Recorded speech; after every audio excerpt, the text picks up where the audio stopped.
क्या आप एकेएम जैसी नूब गन्स चला चला के थक गए हैं? क्या आप अपने टीममेट्स से ज्यादा जल्दी बॉट्स मारना चाहते हैं? क्या आप अल्ट्रा प्रो मैक्स घट्टी फाड़ रिकॉइल के लिए तैयार है? तो डरने की कोई बात नहीं है, द पैन की लोडी बैरन इज फॉर यू। तो चलो पहले इसकी बैकग्राउंड हिस्ट्री जान लेते हैं। 1942 में M416 रादमखोर एकेएम के जन्म के बाद पोलैंड के डॉक्टर मेरा की गांड में एक बाल खड़ा हुआ और उसको एक भयंकर आइडिया आया। उसने सोचा क्यों ना हम ब्रह्मास्त्र और रादमखोर का एक साथ प्रजनन करा दें। इससे जो रिजल्ट मिलेगा वो मल्टीवर्स में सबसे गांड फाड़ बंदूक होगी। लेकिन उसके साथियों ने उसे चूतिया कहकर चुप करा दिया, क्योंकि ऑब्वियसली गाइस कभी बंदूक भी प्रजनन कर सकती है क्या? चूतिया हो गया था भाई डॉक्टर मेहरा। तो उन्होंने दूसरा सबसे ज्यादा ऑब्वियस तरीका चूज किया। उन्होंने गोकू से मदद मांगी।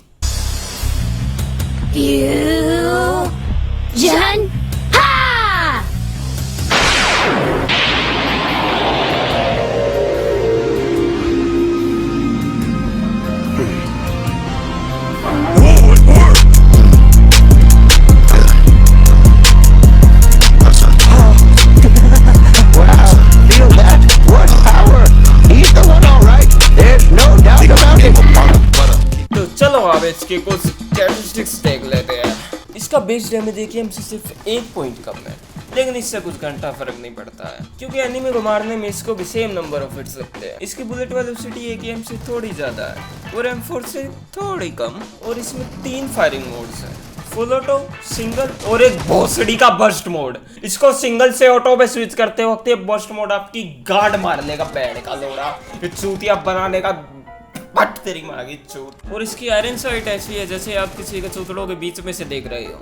लेकिन इसकी सबसे घातक एडवांटेज है इसका रेट ऑफ फायर। इसका रेट ऑफ फायर लगभग M4 जितना ही है। तो high rate of fire plus गांड फायर डैमेज की वजह से ये उजी और वेक्टर से भी ज्यादा जल्दी बंदों को अलविदा कह सकती है। इसका रिकॉइल इस चैनल के अपलोड शेड्यूल से भी ज्यादा अनप्रेडिक्टेबल है। गेम की सभी गन्स में इसकी सबसे ज्यादा रंडी रिकॉइल है। इसके आगे एकेएम का फायर स्प्रेड और रिकॉइल कंट्रोल करना भी टट्टे खुदाने के बराबर लगता है।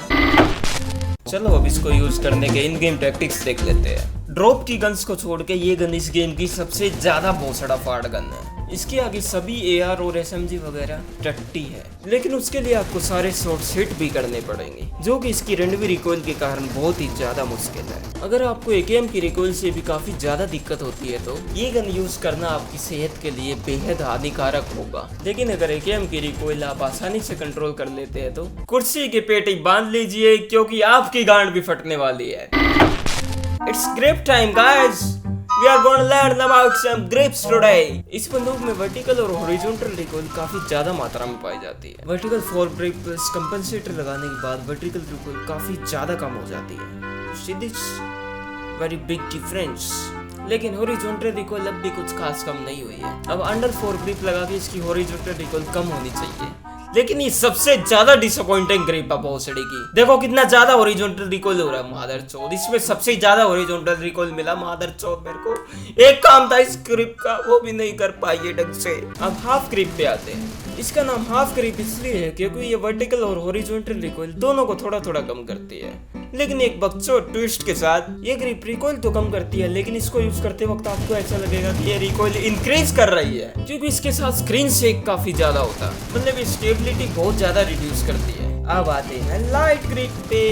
ये ग्रिप भी आपका चूतिया काटने के लिए डिजाइन की गई है। ये गन की स्टेबिलिटी इंक्रीज करती है, लेकिन ये कहीं नहीं लिखा कि ये रिकॉइल भी डिक्रीज करती है, लेकिन ये एक्चुअली रिकॉइल भी डिक्रीज करती है।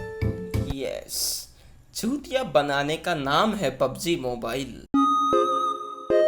सबसे ज्यादा वर्टिकल रिकॉइल रिडक्शन तो ऑब्वियसली खड़ा लंड ही कर रहा है, लेकिन हॉरिजॉन्टल रिकॉइल अब भी काफी ज्यादा है इसमें। हाफ ग्रिप दोनों काम कर रही है। शुरू की बुलेट्स में काफी ज्यादा डिफरेंस है। वर्टिकल और हाफ ग्रिप में हाफ ग्रिप ज्यादा कंसिस्टेंट लग रही है। अंडर 4 ग्रिप में स्तुतिया लाइन को छोड़ के शुरू में काफी सही स्प्रे है, लेकिन इसमें वर्टिकल रिकॉइल कुछ ज्यादा ही है। Light grip, yes, light grip is the best grip. सभी ग्रिप्स के मुकाबले इसका स्प्रे काफी ज्यादा टाइट है। वो ये खासकर शुरू के 5-7 शॉट्स में देखो, और प्लस इसमें स्टेबिलिटी भी काफी ज्यादा इंक्रीज हो जाती है, तो ये भी बहुत बड़ी एडवांटेज है। लाइट ग्रिप के टाइट स्प्रे पैटर्न की वजह से मेरे लिए यही बेस्ट काम करती है। सेकंड बेस्ट होगी हाफ क्रीप और वर्टिकल क्रीप। स्प्रे देते वक्त हाफ क्रीप ज्यादा बेटर काम करेगी वर्टिकल क्रीप के मुकाबले, लेकिन सिंगल शॉट के लिए वर्टिकल ग्रिप दी बेस्ट है। और एंगल फॉर ग्रिप कुछ ना मिले तो लगा लेना भाई। ये दोनों ग्रिप्स रिकॉइल रिड्यूस नहीं करती है, थंब ग्रिप से सिर्फ ज्यादा जल्दी स्कोप खुलता है और कुछ नहीं होता इससे, और लेजर साइड से ही फायर का स्प्रेड डिक्रीज होता है, लेकिन ये M7 के लिए कुछ खास काम नहीं करती है। तो इस गेम में रिकॉइल पैटर्न्स कभी भी कंसिस्टेंट नहीं होते हैं, रिकॉइल रैंडमली जनरेट होती है, और M7 जैसी मादरचोद बंदूक के लिए तो ये और भी ज्यादा रैंडम है। हाँ, ग्रिप्स जगह की काफी ज्यादा फर्क पड़ता है, लेकिन अगर आप नए प्लेयर है तो इस गन से दूर रहना ही आपका बेस्ट ऑप्शन है, नहीं तो आपकी गांड में मोच भी आ सकती है। तो इसको चलाते वक्त हमेशा शुरू के 5-7 शॉट्स में ही किल करने की कोशिश करता, नहीं तो उसके बाद आपके लॉबी में पहुंचने के चांसेस काफी ज्यादा बढ़ जाएंगे। और लॉन्ग स्प्रेज की जगह इससे क्राउच करके शॉर्ट स्प्रे देना बेस्ट है, इससे मूविंग टारगेट्स को हिट करना भी काफी आसान है। और ये सिंगल फायर में भी बहुत ज्यादा जंप करती है, सिंगल फायर भी आप हमेशा क्राउच करके ही देना। स्प्रे के लिए मैक्सिमम 3x स्कोप तक यूज करना बेस्ट है, क्योंकि 4x स्कोप यूज करने के लिए आपको कम से कम सुपर सेन 3 तक की पावर हासिल करनी पड़ेगी, लेकिन सिंगल शॉट में कोई सा भी चला सकते हो, उसमें कोई दिक्कत नहीं है। इसमें फुल ऑटो स्प्रे देने की रेंज होगी 30 से 40 मीटर तक, और उसके बाद आप शॉर्ट बर्स्ट में स्प्रे कर सकते हैं, और 100 मीटर तक इसमें सिंगल शॉट यूज करना आपके लिए बेस्ट होगा। लेकिन हमेशा ध्यान रखना कि वो भोसड़ी का बर्स्ट मोड भी है इस बंदूक में, तो सिंगल से फुल ऑटो करने के लिए आपको 2 बार टैप करना है, 2 बार, हमेशा ध्यान रखना। इसमें कई बार मर चुका हूँ मादर चौथ में। तो बस यही कहानी थी बहन की लोड़ी बैरल की। अगली बार हम पता नहीं कौन सी गन की कहानी देखेंगे।